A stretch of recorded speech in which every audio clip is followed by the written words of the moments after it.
Good day to you my fellow endoskeletons, I'm Kenetor and welcome back to another Starbase progress report. This is week 8 of 2022 and if you're new here I bring you the latest news and updates of everything Starbase every week. So make sure you subscribe and hit the bell so you never miss out. Now let's get to it.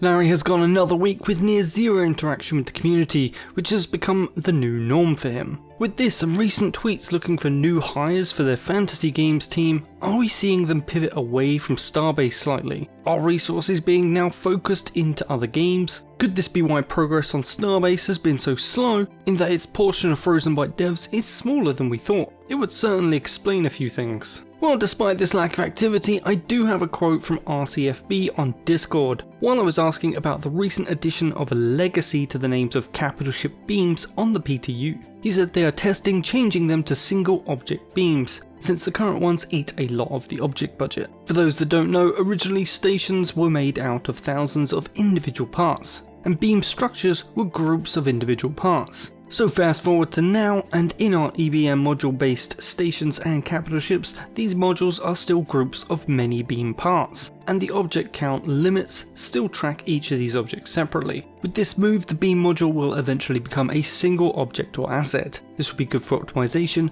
as well as creative builders getting more of a limit. However, these new beams have not yet gone through quality assurance, and only the name change is active on the old beams now. Hopefully we will see a new PTU patch this week, which brings further upgrades. This week's gallery shows mostly new interior pieces, but kicks off with some new material cube looks. These are alloys and not raw ore, and will come with markings on them to help identify what they are. There's nearly no reason to drop these in the world however, so seeing these will be next to never for most people. In the next pictures there's something I'm definitely happy about, and something I've mentioned I hoped would be coming on previous videos, and that's interior wall decoration pieces. You can see these have a far more interesting look than compared to the standard blocks, and with these corner elements we can finally shape corridors and rooms to look absolutely fantastic. Add to this some of the same shaped light elements and you could create something really special. I've also said previously that there will probably be a bigger holo projector, and we can see that revealed today as well. And these can be operated in single colour mode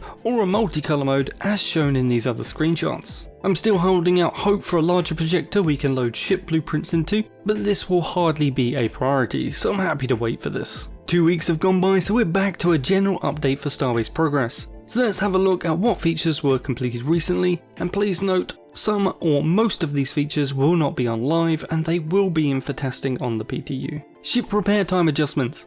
This has been a quick balance tweak on the ship repair system, with the timer increasing with how many parts it has to repair. Anti-gravity and ship designer areas on the Moon City. This is great news for all ship designers, as we will soon be able to test designs under gravity conditions without having to fly for ages between iterations. And the anti-gravity will make sure ships are not destroyed the second they are created. Improved looting animations. As always, the animation team are polishing every area of the endo animations. Updated hitbox system for player characters. This should really help with stopping player lag shots on pilots and ships. Certainly one of the most biggest issues in combat at the moment. It's never fun being sniped out of your ship, but when it happens through the armour you've designed around your cockpit, it's kind of soul crushing. Big thanks to everyone who has been testing combat with the devs to help them gather enough information to get this fixed and updated. Station names on transponders.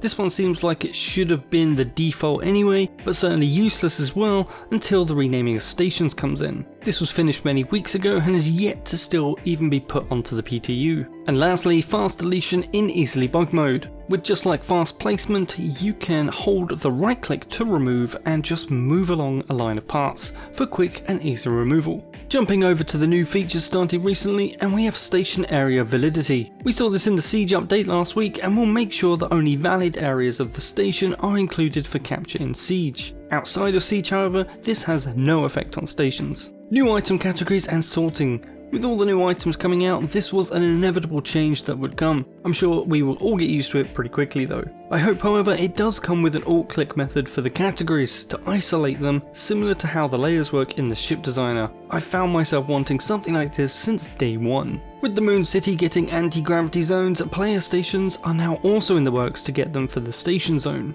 This would make landing at your station as well as mining within your station area a much easier task. I had wondered how they would fix mining under gravity problems, and it seems this is how, although this will be quite limited with the small size of the safe zones. Transponder signals for company ships. Frozen Byte are now working on adding the company name to the transponders of company ships. This one caught me a little bit off guard, and I can't think of a bigger waste of time for a programmer who could be fixing or finishing other features. There are many things that still need work that don't seem to be currently under work right now. I don't think anyone even asked for this, nor would it provide anything useful since it only applies to company ships. Frozen Byte needs to not be wasting time right now on top of the massive delays the updates have already seen. Increased crafting bench range. This one also seems to be inevitable, as running backwards and forth between your benches from all over the station to continue making more parts to build with, or having to keep dropping and picking them up at your location is just plain not fun.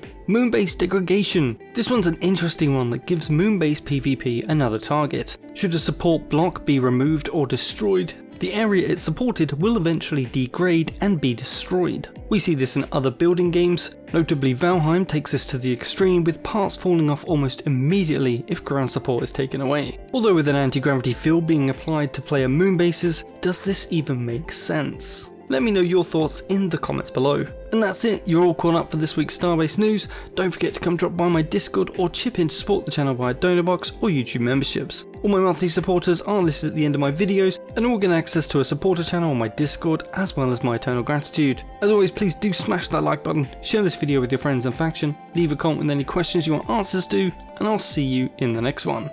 Kenetor, out.